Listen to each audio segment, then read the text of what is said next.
ఏది అయినా ట్రై చెయ్యి ఆచి చికెన్ మసాలా. ఆచి చికెన్ మసాలా. ఎన్టీఆర్ జిల్లా జగ్గైపేట క్షేత్రం కోటిలింగాల క్షేత్రంలో శివరాత్రి ఉత్సవాలకు ఏర్పాట్లు జరుగుతున్నాయి. ఇందుకు గాను ఆలయం సుందరంగా ముస్తాబవుతుంది.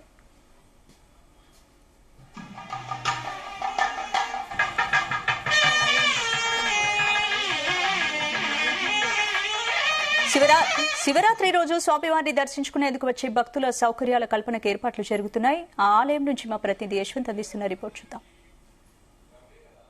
మహాశివరాత్రి పురస్కరించుకొని ఎంతో పవిత్రమైన పుణ్యక్షేత్రం, అదేవిధంగా కృష్ణానది ఒడ్డున ఉన్నటువంటి భవానీ ముక్తిల అశ్వర ఆలయంలో కూడా శివరాత్రి ఉత్సవాలకు ఏర్పాట్లు భారీ ఎత్తున సాగుతున్నాయి. దీంతో కూడా అటు దేవాదాయ శాఖ అధికారులు కానివ్వచ్చు, అదేవిధంగా రెవెన్యూ అధికారులు కూడా భారీ ఏర్పాట్లు అయితే చేపట్టారు. అదేవిధంగా ఏదైతే ముత్తేశ్వరపురం గ్రామంలో ఉన్నటువంటి ఆలయానికి ఇటు కేసీపీ ఆధ్వర్యంలో కూడా పెద్ద ఎత్తున ఇటు ఏర్పాట్లు చేస్తున్నారు. వాళ్ళకి సంబంధించినటువంటి ఏర్పాట్లు ఎలా ఉన్నాయి, ఇక్కడ ఉన్నటువంటి రేపు రాబోయే శివరాత్రి ఇక్కడ ఎలా ఏర్పాటు ఎలా చేస్తారు, భక్తులు ఎంతమంది వస్తారు, దానికి సంబంధించిన ఏర్పాట్లు మనకి వివరించేందుకు ఆలయ కార్యనిర్వహణ ఉన్నారు సార్. వాళ్ళకి రేపు శివరాత్రి రోజు భక్తులు ఎంతమంది వస్తారు, వాళ్ళకి ఎలాంటి ఏర్పాట్లు చేయబోతున్నారు సార్? ఓం నమ శివాయ.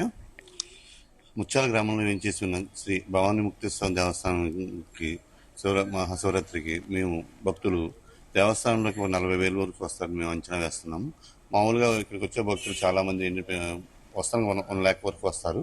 వచ్చిన వారు పిండ ప్రదానాలు చేసుకుని స్నానాలు చేసుకుని వెళ్ళిపోతారు. స్నానాలకి వాటికి కూడా ఇక్కడ జల స్నానాలు కూడా ఏర్పాటు చేయడం జరిగింది. ఇక్కడ పంచాయతీ వారు, మన రెవెన్యూ వారు, పోలీస్ డిపార్ట్మెంట్, ముఖ్యంగా రెవెన్యూ పోలీస్ డిపార్ట్మెంట్ వారు కూడా చాలా భక్తిభావంతో శ్రద్ధలతో ఉద్యోగ కార్యనిర్వహణ చేస్తున్నారు. అలాగే మేము దేవస్థానం తరఫున 2 గంటలకు దేవస్థానం అభిషేకం జరుగుతుంది. అభిషేకం అయిన అనంతరం భక్తులకి దర్శనం వేస్తాం.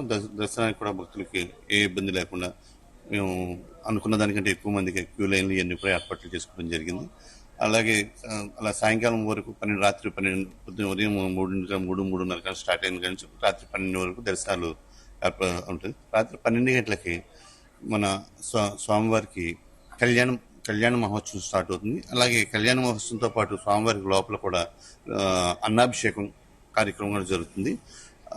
ఈ అన్నాభిషేకం, ఈ అన్నాభిషేకం అయ్యేటప్పటికి తెల్లవారుజామున 3:30-4 వరకు అవుతుందండి.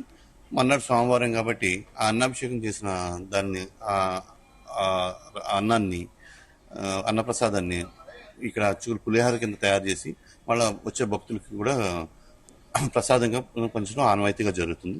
ఈ కార్యక్రమాలన్నీ కూడా దగ్గర మేము పర్యవేక్షిస్తున్నాం. దీనికి మా దేవాదాయ ధర్మశాఖ తరఫున ఒక CFO గారిని కూడా వేశారు. ఆయన కూడా వచ్చి మొత్తం అన్ని పర్యవేక్షణ చేస్తూ ఉంటారు. ప్రధానంగా చూసినట్లయితే మహాశివరాత్రి పురస్కరించుకొని భక్తులు కూడా పెద్ద సంఖ్యలో వస్తారని చెప్పేసి చెప్తున్నారు.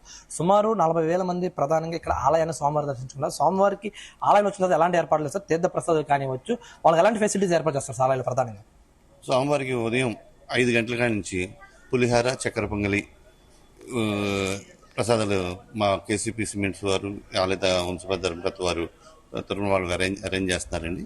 అలాగే 9:30-10 ఆ టైంకి మజ్జిగ కూడా ఏర్పాటు చేస్తున్నాం. అలాగే మేము వచ్చిన భక్తులందరికీ 12 వరకు ప్రసాదాలు ఏర్పాటు చేస్తున్నామండి. ఆ తర్వాత ఇక మహా అన్నదానంగా కేసీపీ వారు, వంశభద్ర గారి తరఫున కేసీపీ వారు వస్తున్నారు. ఎంతమంది వస్తే అంతమంది సాయంకాలం 4 to 5 వరకు కూడా భోజనాలు ఏర్పాటు చేస్తారండి. అది ఎంతమంది వచ్చిన వాళ్ళందరికీ కూడా భోజనాలు ఏర్పాటు చేస్తున్నారండి.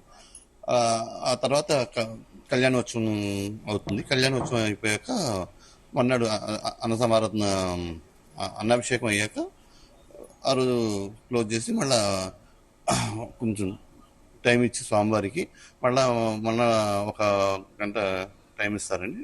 టైం ఇచ్చి మళ్ళీ మన్నాడు ఉదయం వేకువజామునే మళ్ళీ దర్శనం కూడా ఏర్పాటు చేస్తాం. మన్నాడు ఉదయం సోమవారం వస్తుంది కారణంగా దాన్ని కూడా మిగతా ఏర్పాట్లు చేసుకోవడం జరిగింది.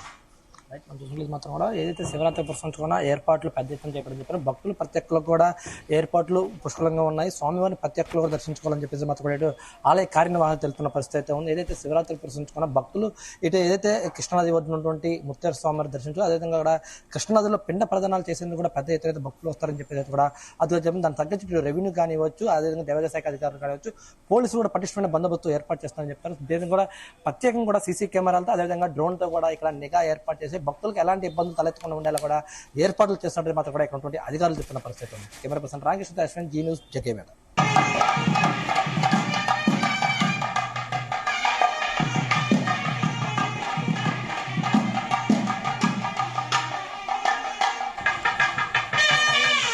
జిల్లాలో